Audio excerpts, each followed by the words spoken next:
Khagrachari cantonment public school and college কর্তৃক আয়োজিত আজকের এই অনলাইন কার্যক্রমে শিক্ষার্থীরা সবাইকে স্বাগতম। হ্যাঁ, আমি সিনিয়র শিক্ষক ফজলুল কাদের চৌধুরী, ব্যবসা শিক্ষা। আজকে তোমাদের নবম শ্রেণীর হিসাব বিজ্ঞান বিষয়ের উপর ক্লাস নেব। আজকে আমরা সপ্তম অধ্যায় করব, যে অধ্যায়টার নাম হচ্ছে খতিয়ান। আমাদের হিসাব চক্রে আমরা খতিয়ানকে কী হিসাবে দেখতাম? খতিয়ানের আরেক নাম হচ্ছে শ্রেণীবদ্ধকরণ।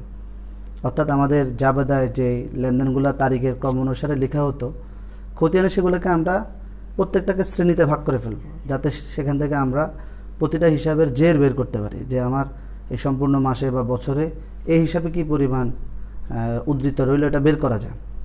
এই জন্য খতিয়ানকে বলা হয় হিসাবের পাকা বই বা হিসাবের রাজা। কারণ জাবেদা ছাড়াও আমাদের হিসাব চক্রের বাকি কাজ করা সম্ভব, কিন্তু খতিয়ান ছাড়া সম্ভব না। খতিয়ান দিয়ে কিন্তু আমরা তারপর রেওয়ামিল করি, রেওয়ামিল থেকে আর্থিক অবস্থার বিবরণী করি, এইভাবে আগাইতে থাকি।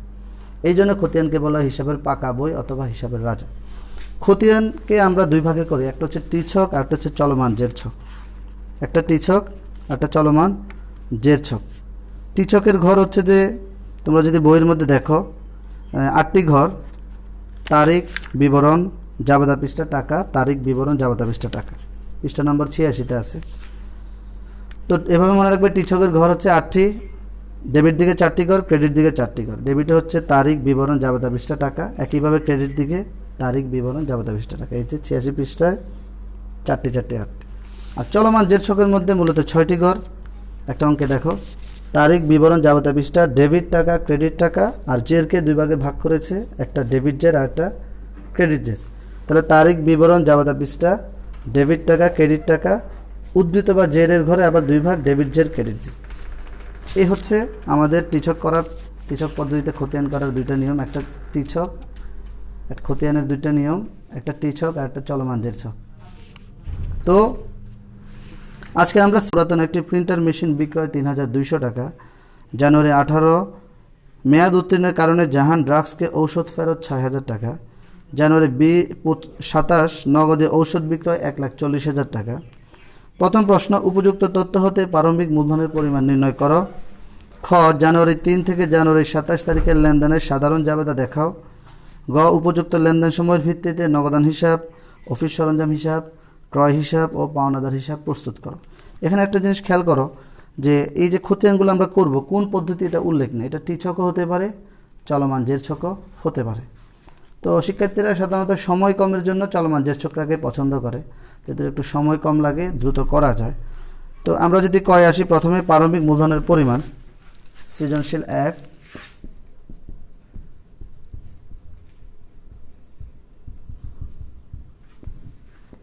ক, প্রথম প্রশ্ন চেয়েছে প্রারম্ভিক মূলধনের পরিমাণ নির্ণয় করো। আমরা লিখি প্রারম্ভিক মূলধনের পরিমাণ নির্ণয় করা হলো।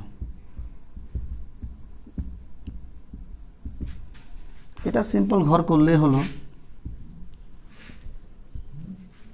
তারিখ, বিবরণ, টাকা। তারিখ, বিবরণ, টাকা। সাল লিখতে পারি আমরা 2000 কত? 2017 জানুয়ারি 1। 2017 জানুয়ারি 1। আচ্ছা, প্রারম্ভিক মানে এরকম আমরা বলেছিলাম, প্রারম্ভিক মানে ব্যবসার শুরু বা বছরের শুরুতে মালিক মূলধন হিসেবে যা কিছু আনে সেটাকে প্রারম্ভিক মূলধন বলে। তাহলে আমাকে দেখো, জানুয়ারি 1 তারিখ সে নগদ টাকা, 50,000 টাকার কম্পিউটার, 30,000 টাকা মূল্যের বিক্রয়যোগ্য ওষুধ নিয়ে আসে। এই সবগুলোই প্রারম্ভিক মূলধন হিসেবে আসবে। তাহলে আমরা লিখতে পারি নগদ, নগদ হচ্ছে 55,000 টাকা। তারপর কম্পিউটার, এটাকে অফিস সরঞ্জাম লিখতে পারি, অফিস সরঞ্জাম। অফিস সরঞ্জাম হিসেবে আনে 50,000 টাকা। আর বিক্রয়যোগ্য ঔষধ, এটাকে আমরা ক্রয় হিসাবে লিখতে পারি, বিক্রয়যোগ্য ঔষধ লিখলে হবে, কারণ এই পণ্যগুলো আবার বিক্রি করে দেওয়া হবে, তাই এটার নাম বিক্রয়যোগ্য ঔষধ, 30,000 টাকা। তাহলে যা কিছুই 1 তারিখে আনলো সবগুলোই পালো 50, আর এদিকে হচ্ছে 55, 1,05,000, 1,35,000। 1,35,000 টাকা,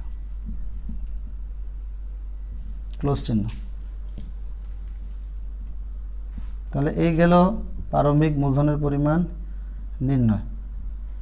তাহলে প্রারম্ভিক মানে হচ্ছে ব্যবসার শুরুতে বা বছরের শুরুতে মালিক যা কিছু মূলধন হিসাবে আনলো সেটাকে কি বলা হয়? প্রারম্ভিক মূলধন। কী কী আনলো? নগদ টাকা আনলো, অফিস সরঞ্জাম আনলো, যেটা এখানে কম্পিউটার লেখা, ইলেকট্রনিক সামগ্রীকে আমরা অফিস সরঞ্জাম বলি। আর বিক্রিযোগ্য ঔষধ মানে এটা সে বিক্রি করে দিবে, এটাকে আমরা ক্রয় ধরি। এই তিনটা জিনিস মিলে প্রারম্ভিক মূলধন দাঁড়ালো 1,35,000 টাকা। আমি মুছে ফেলতেছি।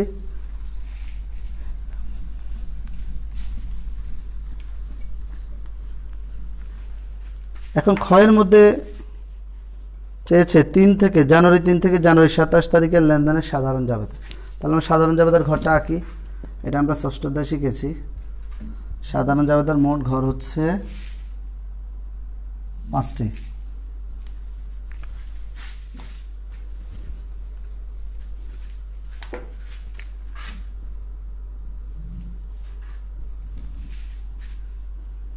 তারিখ, হিসাবে নাম, ব্যাখ্যা, খতিয়ান পৃষ্ঠা, ডেবিট টাকা, ক্রেডিট টাকা। এটা হচ্ছে খ নাম্বার। প্রতিষ্ঠানের নাম লিখতে পারি নিরাময় ফার্মা,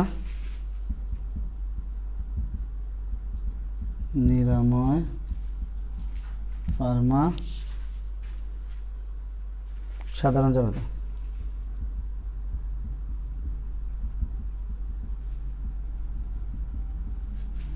তারিখ, বিবরণ বা হিসাবের নামে ব্যাখ্যা এটাও লিখে যেতে পারে। খতিয়ান পৃষ্ঠা, ডেবিট টাকা, ক্রেডিট টাকা। তো সাল লিখি 2000 কত? 2017 জানুয়ারি কত থেকে চেয়েছে? জানুয়ারি 3। সংক্ষেপে লিখলে হবে। আচ্ছা, 3 তারিখ দেখো, জাহান ড্রাগস হতে ঔষধ ক্রয় কত? 80,000 টাকা। কোনো প্রতিষ্ঠান বা ব্যক্তির নাম থেকে যদি নগদ বা ব্যাংক উল্লেখ না থাকে সেটাকে আমরা কি ধরি? বাকিতে। তাহলে আমরা লিখতে পারি ক্রয় করলে ব্যয় বৃদ্ধি পায়, তাই ব্যয় বৃদ্ধি ডেবিট, ক্রয় হিসাব ডেবিট। আর যেহেতু বাকিতে কিনছে দায় বৃদ্ধি পাইছে, আর দায় বৃদ্ধি পেলে কি হয়? ক্রেডিট হয়। তাহলে আমরা লিখতে পারি ক্রয় হিসাব ডেবিট, পাওনাদার হিসাব ক্রেডিট। ক্রয় হিসাব ডেবিট আর পাওনাদার হিসাব ক্রেডিট। পাওনাদার হিসাব ক্রেডিট কত টাকা? 80,000 টাকা।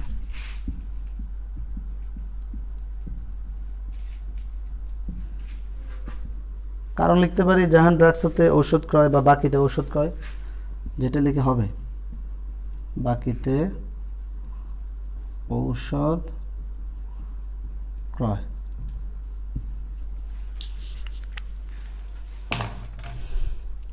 আচ্ছা, তারপর আসি জানুয়ারি 7, পুরাতন একটি প্রিন্টার মেশিন বিক্রয়। দেখো, ব্যবহারকৃত কোনো সম্পদ যদি বিক্রি করে ব্যবসা থেকে সম্পদ কী হয়? কমে যায়, তাই না? আর অন্যদিকে কি হয়? ব্যবসার সম্পদ কমে, অন্যদিকে ব্যবসায় নগদ টাকা আসে।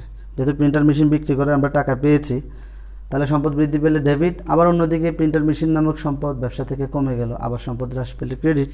তাহলে আমরা লিখতে পারি নগদান হিসাব ডেবিট। এটা হচ্ছে জানুয়ারি 7।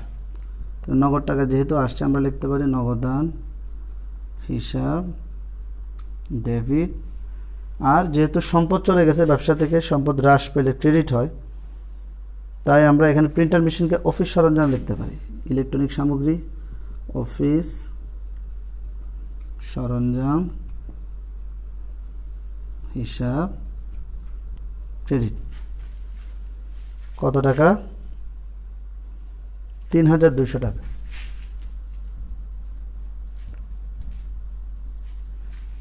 কারণ লিখতে পারি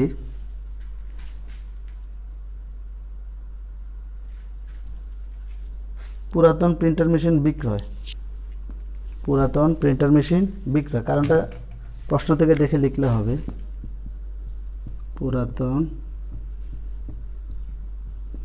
প্রিন্টার মেশিন বিক্রয়।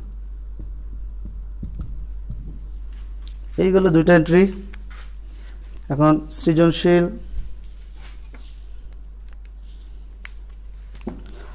তারপর আসে জানুয়ারি 18 মেয়াদ উত্তীর্ণের কারণে জাহান ড্রাগসকে ঔষধ ফেরত দেওয়া হলো। দেখো 3 তারিখে আমরা যখন বাকিতে কোনো পণ্য কিনি তখন জাবেদার ছিল ক্রয় হিসাব ডেবিট, পাওনাদার হিসাব ক্রেডিট। এখন সেই মেয়াদ উত্তীর্ণের কারণে যখন আমরা ওষুধটা ফেরত দিব ঠিক তার বিপরীত ঘটনা ঘটবে। এখানে ছিল ব্যয় বৃদ্ধি, দায় বৃদ্ধি। এখন যখন কোনো ক্রয়কৃত পণ্য আমরা ফেরত দিই তখন বিপরীত হয় দায়ও হ্রাস, ব্যয়ও হ্রাস। তার মানে যদি আমরা উল্টা করি পাওনাদার হিসাব ডেবিট আর ক্রয় ফেরত হিসাব ক্রেডিট হবে। তাহলে এটা হচ্ছে জানুয়ারি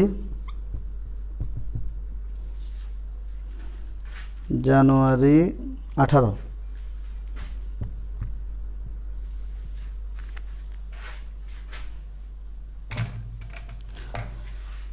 তাহলে আমরা লিখতে পারি পাওনাদার হিসাব ডেবিট,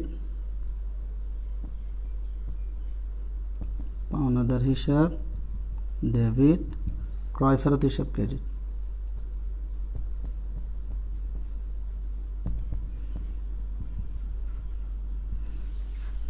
কত টাকার পণ্য আমরা ফেরত দিই?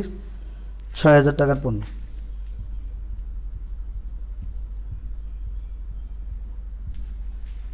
তাহলে আমরা লিখতে পারি ঔষধ ফেরত প্রদান,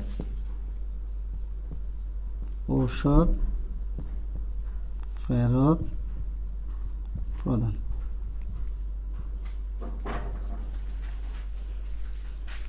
ঔষধ ফেরত প্রদান। সর্বশেষ জানুয়ারি 27 নগদে ঔষধ বিক্রয়, নগদে ঔষধ বিক্রয়। আমি উপরে লিখছি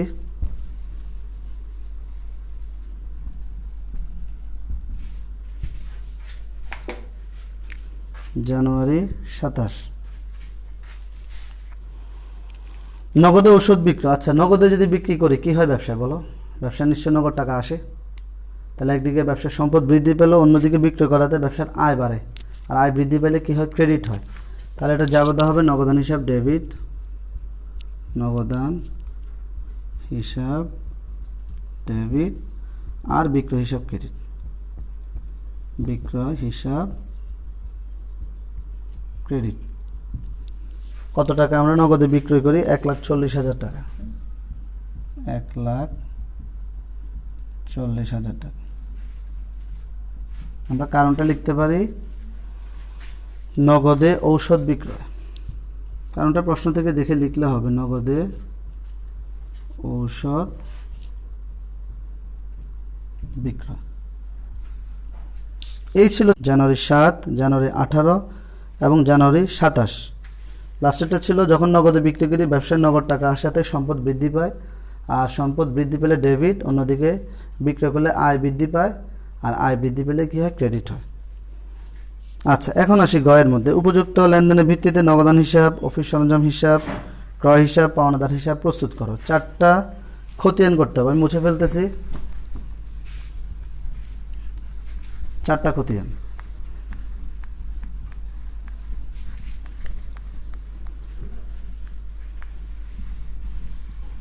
আমরা টিজের ছকও করতে পারি, আমার পুরোটা বোর্ডে দরকার। আমরা টি ছকও করতে পারি, চলমান জের ছকও করতে পারি। আমরা চলমান জের ছকটা যেহেতু একটু সময় কম, সহজ, সেটাকে ব্যবহার করি। তাহলে প্রথমে চাইছে নগদান হিসাব, নগদান হিসাব। আমরা পদ্ধতিটা আগে লিখি, চলমান জের ছক,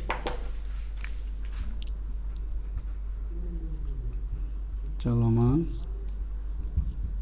জের ছক। এই পদ্ধতি প্রথম খতিয়ানটা হচ্ছে নগদান হিসাব।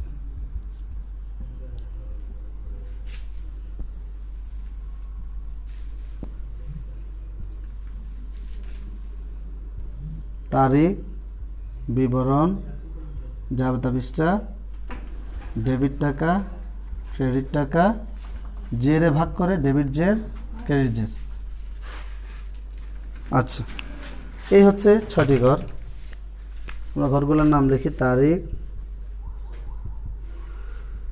বিবরণ,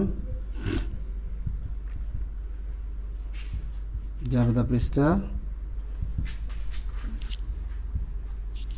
ডেবিট টাকা, ক্রেডিট টাকা।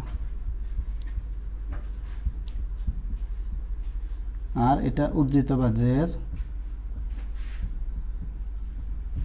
এটা ডেবিট, আর এটা হচ্ছে ক্রেডিট। উপর আমরা লিখতে পারি হিসাবের কোড নং, হিসাবের কোড নং। আচ্ছা, তাহলে খতিয়ান মানে হচ্ছে যে এই খতিয়ানটার নাম কি? নগদান হিসাব। আমাদের এই উদ্দীপকের মধ্যে একদম জানুয়ারি 1 থেকে 27 পর্যন্ত যতগুলো নগদ লেনদেন হবে সবগুলো এখানে আসবে, তাই না? এই যে দেখো একদম জানুয়ারি 1 তারিখে নগদ 55,000 টাকা ব্যবসায় আনে। তাহলে যখন নগদ টাকা আনা হয় তখন আমরা জাবেদাটা কী ছিল? আমাদের জাবেদাটা নিশ্চয় নগদান হিসাব ডেবিট ছিল, অন্যান্য যা সবই ডেবিট ছিল, আর মূলধন হিসাব ক্রেডিট ছিল, তাই না? তাইলে খতিয়ানে সবসময় খেয়াল রাখবে যে তুমি যে হিসাবের খতিয়ান করো তার বিপরীত, অর্থাৎ ডেবিটের সময় ক্রেডিট কথাটা লিখতে হয়, ক্রেডিটের সময় ডেবিট বিপরীত কথাটা লিখতে হয়। তাহলে এখানে আমরা প্রথমে সাল লিখি 2017 জানুয়ারি 1, নিশ্চয়ই মূলধন ছিল নগদের বিপরীত, তাহলে মূলধন হিসাব লিখে একটা জিনিস খেয়াল করো যে তোমার জাবেদায় এই নগদটা ছিল ডেবিটে, নগদ 55,000 টাকা। তাহলে এখানে দেখো দুইটা ঘর আছে, একটা ডেবিটের ঘর, একটা ক্রেডিটের ঘর। তোমার নগদ জাবেদায় ছিল ডেবিটে, তাই তুমি টাকাটা লিখবে ডেবিটের ঘরে 55,000। আর যখন ডেবিট জেড প্রথমেই হয় তখন উদ্ধৃতের ঘরেও জেডটা প্রথমে হবে ডেবিটে, আর প্রথম জেড যদি ক্রেডিটে হয় প্রথম পোস্টিংটা, তাহলে উদ্ধৃতের ঘরেও ক্রেডিটে হয়। তাহলে প্রথমটা আমরা দিয়ে ফেললাম যে 1 তারিখে সে 55,000 টাকা নগদ মূলধন হিসেবে আনে, তাই আমরা মূলধন হিসাব লিখে ডেবিটে ছিল নগদান হিসাব ডেবিট, তাই ডেবিটের ঘরে লিখলাম। তারপরে দেখো নগদ কোথায় আছে? এই যে জানুয়ারি 7, পুরাতন একটি প্রিন্টার মেশিন বিক্রয় করলে ব্যবসায় টাকা আসে, তাই না? কত টাকা? 3,200 টাকা। তাহলে এখানেও কিন্তু নগদ ডেবিটে ছিল, এটা জাবেদাটা কী ছিল? নগদান হিসাব ডেবিট, বিক্রয় হিসাব ক্রেডিট। তাহলে বিপরীত কথাটা লিখি আমরা, জানুয়ারি 7, বিপরীত কথা হচ্ছে বিক্রয় হিসাব, সংখ্যাপে লিখলাম। একইভাবে এখানে নগদ ছিল ডেবিটে, তাই আমরা টাকাটা ডেবিটের ঘরে লিখব 3,200 টাকা। এখন একটা জিনিস খেয়াল করো, যখন আমার প্রথম পোস্টিংটা ডেবিট এবং জেরো ডেবিট আছে, এখন যত ডেবিট আসবে ডেবিটের সাথে ডেবিটের টাকাগুলো যোগ হবে, আর যদি ক্রেডিট হয় ক্রেডিটের টাকাটা বিয়োগ হবে। তাহলে 55 আর 3 কত হয়? 58,200। তারপর দেখো নগদ কোথায় আছে? এই যে জানুয়ারি 27, নগদে ঔষধ বিক্রয়। ওষুধ বিক্রি করলে জাবেদা কি? নগদান হিসাব ডেবিট, আর আমার আয় বৃদ্ধি পাওয়াতে বিক্রয় হিসাব ক্রেডিট। তাহলে এখানে নগদ ছিল ডেবিটে, তাহলে বিপরীত কথা হবে বিক্রয় হিসাব, জানুয়ারি 27 বিক্রয় হিসাব।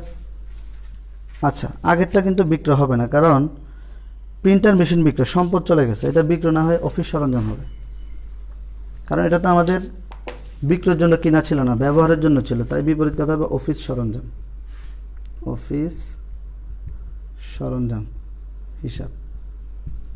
আর এটা হবে বিক্রয় হিসাব 1,40,000।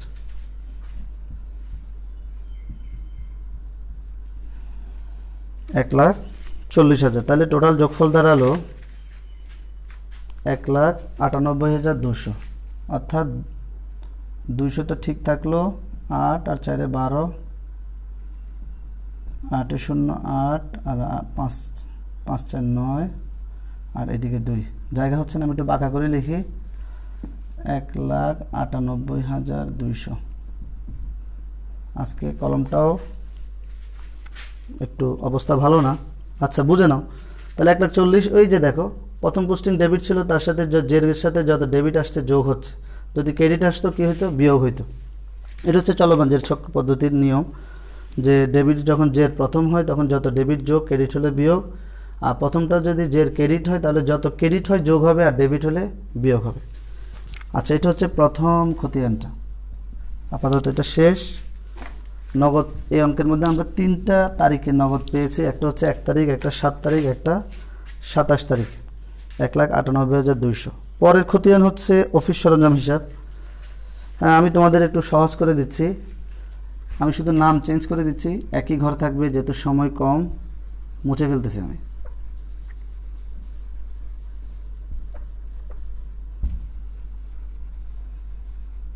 তোমরা কিন্তু নতুন করে ঘর রাখতে হবে, আমি সময় স্বল্পতার জন্য শর্টকাট করে দিচ্ছি। পরের খতিয়ানটা হচ্ছে অফিস সরঞ্জাম হিসাব। লিখি আমরা অফিস সরঞ্জাম হিসাব, অফিস সরঞ্জাম হিসাব। একই রকম এখন খুঁজতে থাকো। এই যে দেখো, একদম জানুয়ারি 1 তারিখ 50,000 টাকার কম্পিউটার নিয়ে আসে ব্যবসায় মূলধন হিসাবে। তাহলে এই কম্পিউটারটাকে আমরা কি বলেছিলাম? অফিস সরঞ্জাম। নিশ্চয় জাবেদায় কম্পিউটার ছিল, অফিস সরঞ্জাম ছিল ডেবিট, আর বিপরীত ছিল মূলধন। তাই আমরা এখন লিখব মূলধন হিসাব। 2017 জানুয়ারি 1 মূলধন হিসাব। মূলধন হিসাব। একইভাবে জাবেদায় অফিস সরঞ্জাম ছিল ডেবিটে, তাই আমরা টাকাটা ডেবিটে লিখব। আর প্রথমটা যদি ডেবিটে হয় তাহলে জেরের ঘরে কি হবে? ডেবিট হবে। জেরের ঘরে ডেবিট হবে 50,000। তারপর দেখি অফিস সরঞ্জাম আর কোথায় আছে। এই যে পুরাতন প্রিন্টার মেশিন বিক্রয়। প্রিন্টার মেশিন বিক্রয় করলে কি হয়?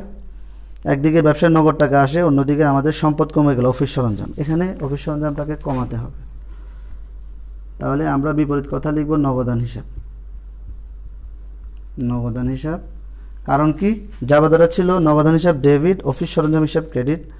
তাহলে এখন বিপরীত, যেহেতু আমি অফিস সরঞ্জামের খতিয়ান করছি, তাই বিপরীত হবে নগদান হিসাব। এবং প্রিন্টার মেশিন বিক্রি করে 3,200 টাকা। তাও অফিস সরঞ্জাম ক্রেডিটে ছিল, তাই 3,200 ক্রেডিট হবে। এখন বলো কি হবে? তখন বলেছিলাম ডেবিটের সাথে ডেবিট, জেরের সাথে যত ডেবিট হবে যোগ। এখন যেহেতু ক্রেডিটে আসছে, নিশ্চয় বিয়োগ হবে। তাহলে বিয়োগ করো, 50 থেকে 3 গেলে কত? 47, আরও 200, তাহলে 46,800। 46,800। 46,800। এইগুলো আমাদের দ্বিতীয় খতিয়ান। তারপরে হচ্ছে ক্রয় হিসাবের খতিয়ান চেয়েছে। এখানে শুধু দুইটাই ছিল, একটা হচ্ছে 1 তারিখ আর একটা 7 তারিখ অফিস সরঞ্জামের পোস্টিং ছিল। 3 নম্বর খতিয়ানে যাচ্ছে, আমি মুছে ফেলি।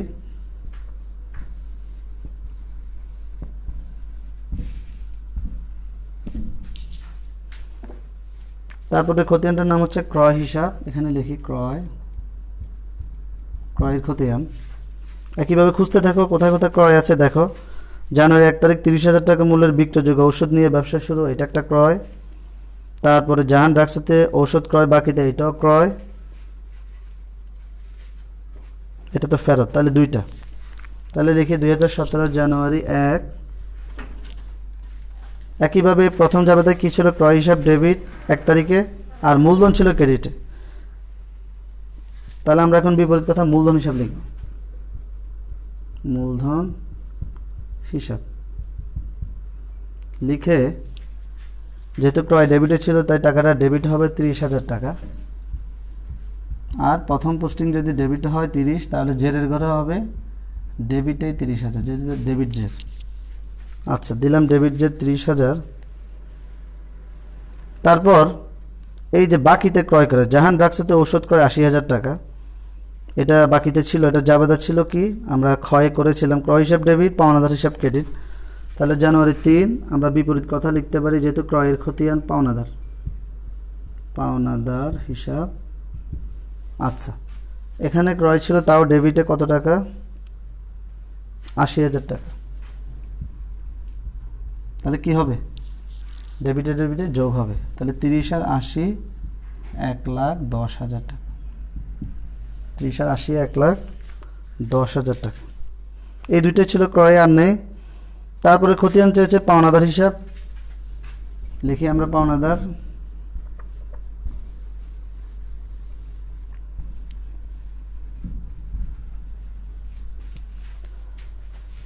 এই খতিয়ানটার নাম হচ্ছে পাওনাদার হিসাব। পাওনাদার হিসাব 2017। এখন পাওনাদার 1 তারিখে কোনো পাওনাদার নেই। 3 তারিখে এই যে জাহান ড্রাগস হতে ঔষধ ক্রয়, এটা বাকিতে ছিল, এখানে পাওনাদার আছে। তাহলে এখানে জাবেদারা ছিল ক্রয় হিসাব ডেবিট, পাওনাদার ক্রেডিট, অর্থাৎ পাওনাদারের বিপরীত ছিল ক্রয়।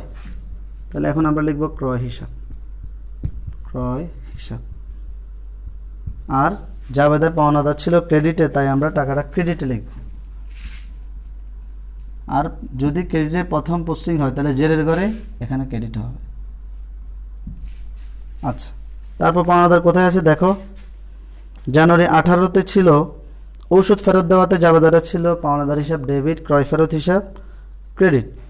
তাহলে এখানে পাওনাদার আছে বিপরীত ক্রয় ফেরত হিসাব। জানুয়ারি 18 বিপরীত কথা হচ্ছে ক্রয় ফেরত হিসাব, ক্রয় ফেরত হিসাব। আর এখানে পাওনাদার ছিল ডেবিটে, তাহলে টাকাটা হবে ডেবিটে। ওষুধ ফেরত দেওয়া হলো ৬,০০০ টাকা, ৬,০০০। এখন কি হবে বলো? এই যে ৬,০০০ টাকা ক্রেডিট যে ছিল ৬,০০০ সাথে নিশ্চয়ই এখন কি হবে? বিয়োগ হবে। তাহলে ৮০,০০০ থেকে ৬,০০০ গেলে ৭৪,০০০ টাকা, ৭৪,০০০ টাকা। এই হচ্ছে যে আজকের অঙ্ক। 4টা খতিয়ান চেয়েছিল, সময় স্বল্পতার জন্য আমি একটা ঘরের মধ্যেই 4টা অঙ্ককে দেখালাম। তোমরা কিন্তু আলাদা আলাদা করবে, বারবার জিনিসটা প্র্যাকটিস করবে। খতিয়ান একটু সময় লাগে বেশি পরীক্ষায়, কিন্তু আমাকে তো অঙ্কটা দিতে হবে। এটা আমাদের পরবর্তী হিসাব চক্রের অঙ্কের মূল অঙ্ক হচ্ছে খতিয়ান। এই জন্য বাসায় ভালোভাবে প্র্যাকটিস করবে। পরবর্তী ক্লাসে আবার দেখা হবে। সবাইকে আজকের ক্লাস মনোযোগ দিয়ে দেখার জন্য অনেক ধন্যবাদ।